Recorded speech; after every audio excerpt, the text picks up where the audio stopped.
If you have low porosity hair, then lucky you. Because low porosity hair has a crucial characteristic that some may deem as stubborn. This characteristic is not allowing moisture in, but once you do manage to get that moisture in, it's hard for it to get out. So if you want to see the crucial mistakes people make before they cut their low porosity hair, you need to carry on watching. And if you think just because you've cut your hair, you can skip number 5, you'll be surprised at why it's even more important now that you have short hair. Let's just jump straight into it.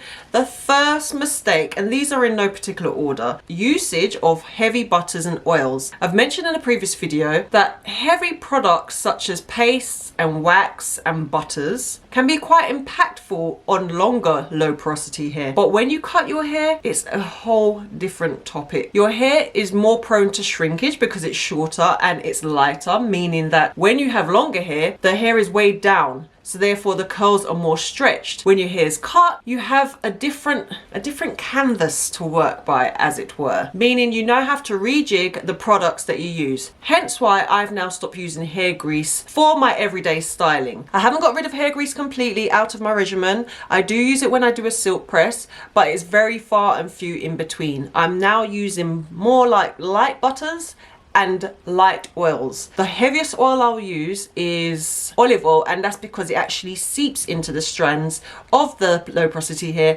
and it seals the hair. So point number 2 is not conditioning or I should say deep conditioning enough or at all. Because short hair is a low maintenance hairstyle, people go on the assumption that it's got less product and less care. Let's say that's more, you know, you still have to care for your hair. It's less time, but there's still care that needs to be put into your hair. You can't just be washing it every day with a shampoo, harsh shampoos, and just get out of the shower and do whatever. Your hair will be stripped of its natural oils. So you do have to put the moisture back in, i.e. deep condition. Or if it's not deep conditioning day and you wash your hair, I now have gone back to washing my hair 3 to 4 days. My hair is currently wet now, but it's just because I've just spritzed it to reactivate the mousse in it. And that's it. Right, so people do think that having low porosity, having short hair leads to less care. Also dependent, as I said, on the type of porosity hair you have. In regards to high porosity hair, again, you need lots of moisture because the moisture escapes from the hair quite easily. And you need, I'd say, I don't want to say a heavy grease, but maybe a light to moderate butter or grease or oil maybe, just because you need that, you need the cuticles on the strands sealed.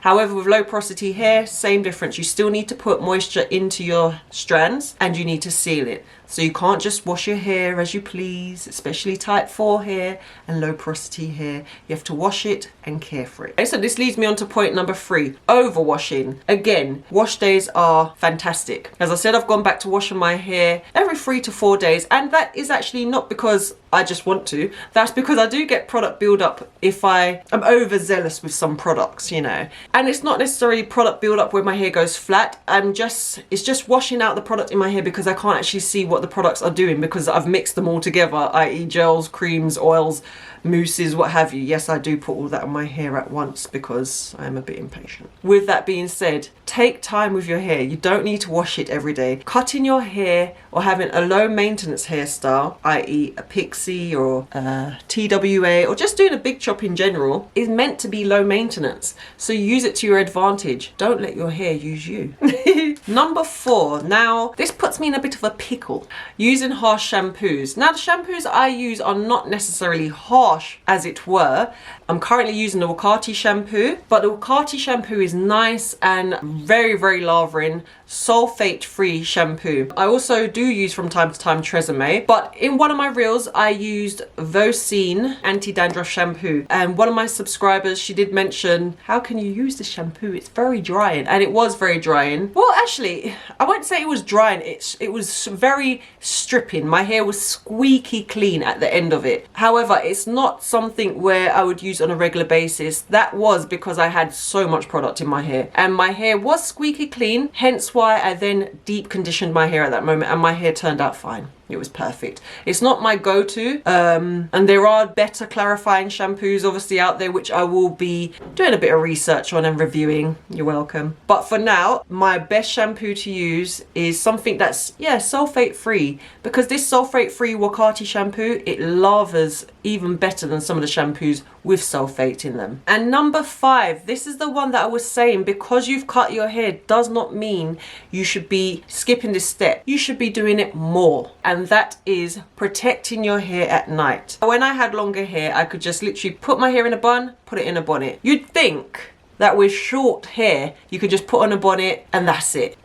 I mean, I suppose you could, but there are things you have to do. Now, with my hair regimen, to keep my hair moisturized, because as I said, I do have low porosity hair, so it just takes a bit longer.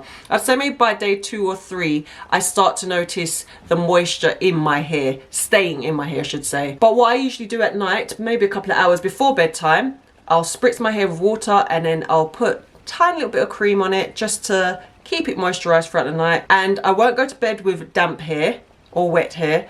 My hair is usually dry by that time, and then I will put my bonnet on, because what I still find is if I go put my bonnet on and I'm tossing and turning, there's still a bit of friction, and sometimes when I take off my bonnet in the morning, I can feel, you know, just that one strand that's attached to the bonnet, that one that really like, ow. So you've got to also protect your hair at night. Don't just think because your hair's short, all the things you were doing before, i.e. protecting your hair at night, deep conditioning, they still need to be done, guys, if you want the best results, if you want some juicy curls. At the same time, you don't have to overdo it. Just take your time. It's a low maintenance hairstyle. Enjoy it, experiment. If you have any questions or comments, you can leave them down below. If you've already cut your hair, give me a thumbs up. If you're thinking about cutting your hair, go ahead and click on the subscribe button and follow for more. But if you really want to see how I got my hair to look this juicy and this healthy, you might want to go and watch now.